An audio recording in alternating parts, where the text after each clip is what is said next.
Cricket ஃபேன்ஸுக்கு வணக்கம். CPL ஃபைனலுக்கு முன்னாடி ஆர்சிபியோட டிசிஷன்ஸ் வேற மாதிரி இருந்தது. ஸோ ஃபேன்ஸ் எல்லாத்துடைய அந்த ஒரு பேச்சுவார்த்தை வந்துட்டு நிறைய போயிட்டு இருந்தது.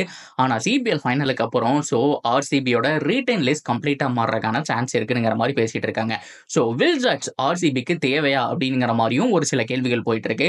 ஸோ இது எல்லாத்துக்குமே என்ன ரீசன், எதனால இதை பற்றி பேசிட்டு இருக்காங்க அப்படிங்கிறது எல்லாத்தையும் நம்ம கம்ப்ளீட்டாக பார்க்கலாம். அதுக்கு முன்னாடி ஃபர்ஸ்ட் டைம் சேனலுக்கு வரீங்கன்னா மறக்காம சப்ஸ்கிரைப் பண்ணி சப்போர்ட் பண்ணுங்க. அப்போதான் அப்டேட் எல்லாமே உங்களுக்கு சேரும். சரி வாங்க வீடியோக்குள்ள போகலாம். ஸோ ஃபர்ஸ்ட் ஆஃப் ஆல் நம்ம வில் ஜாக்ஸை பற்றி பேசுறதுக்கு முன்னாடி ஃபேப் டூ பிளஸி பற்றி பேசி ஆகணும். இப்போ என்ன முடிவாக இருந்தது அப்படின்னா டூ பிளஸி வேணாம், டூ பிளஸியை கலட்டி விட்டுட்டு நம்ம மேக்ஸ்வெல்லையும் வில் ஜாக்ஸையும் எடுக்கிறதாம் புத்திசாலித்தனம் அப்படிங்கிற மாதிரி ஒரு குரூப் பேசிட்டு இருந்தாங்க.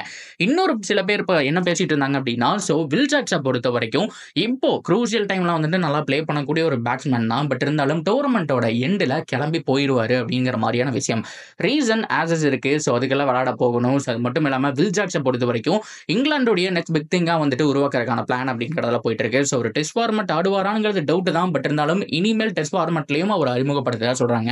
ஸோ இங்கிலாண்டை பொறுத்த வரைக்கும் தான் தெரியுமே, ஒவ்வொரு ஃபார்மட்டுக்கு ஒவ்வொரு டீம் வச்சிருப்பாங்க. பட் இருந்தாலும் நல்லா போயிட்டு இருக்கிற டீமை கெடுக்கிறது ரெண்டு டீம். அதில் வந்துட்டு ஒன்று இங்கிலாந்து, இன்னொன்று வந்துட்டு ஆஸ்திரேலியா. ஆஸ்திரேலியா என்ன பண்ணுவாங்க அப்படின்னா நல்லா கேப்டன்சி பண்ணிட்டு இருந்தார் பேட் கமின்ஸ். எதுக்கு மிச்சல் மார்ஸை போட்டாங்கன்னே தெரியல. ஸோ அவரு ஒரு சொதப்பி அந்த ஒரு T20 வேர்ல்ட் கப் போயிடுச்சா, ஸோ மறுபடியும் பேட் கமின்ஸை போடலாமா இல்லை வேற யாராவது கொண்டு வரலாமாங்கிற மாதிரி யோசிச்சுட்டு இருக்காங்க. சேம் டிட்டோ இங்கிலாந்து அப்படித்தான். பட்லர் நல்லா பண்ணிட்டு இருப்பாரு, திடீர்னு வேற ஒருத்தர் போடுவாங்க. ஸ்டோக்ஸ் நல்லா பண்ணிட்டு இருப்பாரு, ஸ்டோக்ஸ் ரிட்டையர் ஆகுறேன்னு சொல்லுவாரு. இந்த மாதிரி ஏகப்பட்ட குழப்பங்கள் இருக்கு. இப்போ வில் ஜாக்ஸோடைய மிகப்பெரிய மைனஸே என்ன அப்படின்னா இந்த மாதிரி டோர்னமெண்டோட எண்டில் கிளம்பி போயிட்டாருன்னா ரெண்டு விஷயம் இருக்கு. ஒன்று 2 வருஷம் IPL ஆட முடியாது, இன்னொன்று ஆர்சிபிக்கு மிகப்பெரிய பாதகமாக முடிஞ்சிடும். இப்போ வில் ஜாக்ஸோடைய டிசிஷன் என்ன, நீங்க இந்த வருஷம் வந்துட்டு கம்ப்ளீட்டா விளையாடுவீங்களா இல்லையா அப்படிங்கிற மாதிரி கேட்பாங்க. அதுக்கு தகுந்த மாதிரி டிசிஷன் எடுப்பாங்க. இது ஒன்று. வில் ஜாக்ஸை கட் பண்ணிட்டு அப்படியே நம்ம ஃபேப் டூ பிளஸி பக்கம் வந்தோம் அப்படின்னா ரொம்ப க்ரூசியலாக இருக்கக்கூடிய விஷயம் அவருடைய கேப்டன்சி. அது மட்டும் இல்லாமல் இவர் 100% அவைலபிள் பிளேயர். அவரை பொறுத்த வரைக்கும் வேற ஒரு டோர்னமெண்ட்டும் கிடையாது. அதுக்கப்புறம் அரௌண்ட் த வேர்ல்டு இருக்கக்கூடிய எல்லா லீக் மேட்சஸ் தான் ஆட போறாரு. கண்ட்ரிக்காக விளையாட போக வேண்டியது கிடையாது. அது மட்டும் இல்லாமல் இந்த சீசன் ஃபுல்லாமே ஆடக்கூடிய ஒரு பிளேயர் தான். அது மட்டும் இல்லாமல் கேப்டன்சி மெட்டீரியல். அவர் போயிட்டாரு அப்படின்னா யாரை கேப்டனாக போட முடியும் சொல்லுங்க. இப்போ ஆர்சிபி ஃபேப் டூ பிளஸி ரிலீஸ் பண்றாங்கன்னா ஒரே ரீசன் தான் இருக்கும். ஒன்று வேற ஏதாவது ஒரு பிளேயரை பார்த்து வச்சிருக்காங்க. KL ராகுல் மாதிரியான பிளேயர்ஸ் வந்துட்டு இங்கே வரக்கான சான்ஸ் இருக்கு. நான் ஒரு உதாரணத்துக்கு சொல்றேன். இப்படியெல்லாம் இருந்தால் மட்டும்தான் ஃபேப் டூ பிளஸியை வெளியில் விடுறக்கே அவங்க யோசிப்பாங்க. ஆனால் இப்போ சிபிஎல்ல டைட்டில் வேற அடிச்சிட்டாரா, அது மட்டும் இல்லாமல் 12 மேட்ச்ல கிட்டத்தட்ட 400 ரன்ஸ் பக்கம் அரௌண்ட் அடிச்சிருக்காரு. இதுக்கு மேலே என்ன வேணும்? நல்ல ஆவரேஜ், நல்ல ஃபார்ம்ல இருக்காரு, டச்சில் இருக்காரு, அந்த டிராஃபி லக் அப்படிங்கிறது வந்துட்டு கிடைச்சிருச்சு. இதை அப்படியே பயன்படுத்திக்கிறது தான் ஆர்சிபி பார்ப்பாங்க. என்னை பொறுத்த வரைக்கும் ஆர்சிபியில் இந்த 3 ஃபாரின் பிளேயர் யாராக இருக்கக்கூடும். RTM போடலாம், அது போக 2 பேரை ரீடைன் பண்ணலாம்னா 100% சுவாராக ஃபேப் டூ பிளஸியை தான் முன்னாடி வைப்பாங்க அப்படின்னு நான் சொல்லுவேன். இதே ஒரு மாதத்துக்கு முன்னாடி கேட்டிருந்தா ஒரு டவுட்ஃபுல்லாக சொல்லியிருக்கலாம். ஆனால் இந்த தடவை 100% ஃபேப் டூ பிளஸி வந்துருவாருங்க.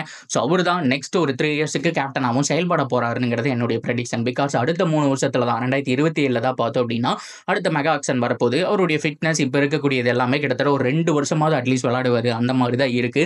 அரௌண்ட் வேர்ல்டு எல்லா லீகுமே ஆடிட்டு இருக்கிறதுனால மனுஷன் அவ்வளோ ஃபிட்டா இருக்காரு.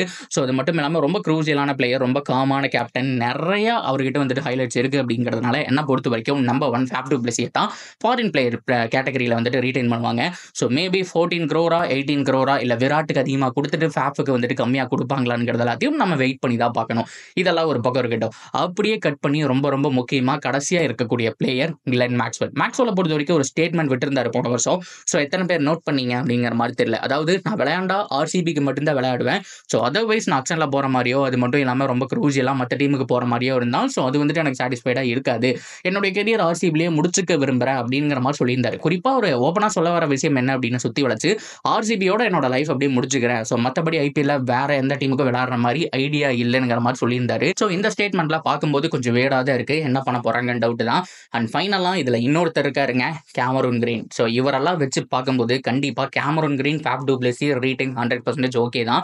வில் ஜாக்ஸை பொறுத்த வரைக்கும் அவர் எவ்வளோ வரைக்கும் அவைலபிளாக இருக்காரு, இந்த சீசன் ஃபுல்லாக ஆடுவாரா என்னங்கிற மாதிரி விசாரிச்சுட்டு கண்டிப்பாக ரீடைன் பண்ணுறதுக்கான சான்ஸ் இருக்கு. இந்த வாரம் தான் எல்லா டீமுமே பேச்சுவார்த்தை நடத்திட்டு இருக்காங்க. அதையும் நான் மென்ஷன் பண்ணிக்கிறேன். CSK பொறுத்த வரைக்கும் MS தோனி கூட பேச்சுவார்த்தை நடத்திட்டு இருக்காங்க. இந்த வாரத்தில் தான் பேசணும் அப்படிங்கிற மாதிரி காசி சார் சொல்லியிருந்தாரு. சேம் டீட்டோ எல்லா டீமுமே அவங்களோட மேனேஜ்மெண்ட் எல்லாத்துக்கிட்டையுமே பேசி இந்த வாரம் தான் லிஸ்ட் அப்படிங்கிறது ஃபைனல் பண்ண போறாங்க.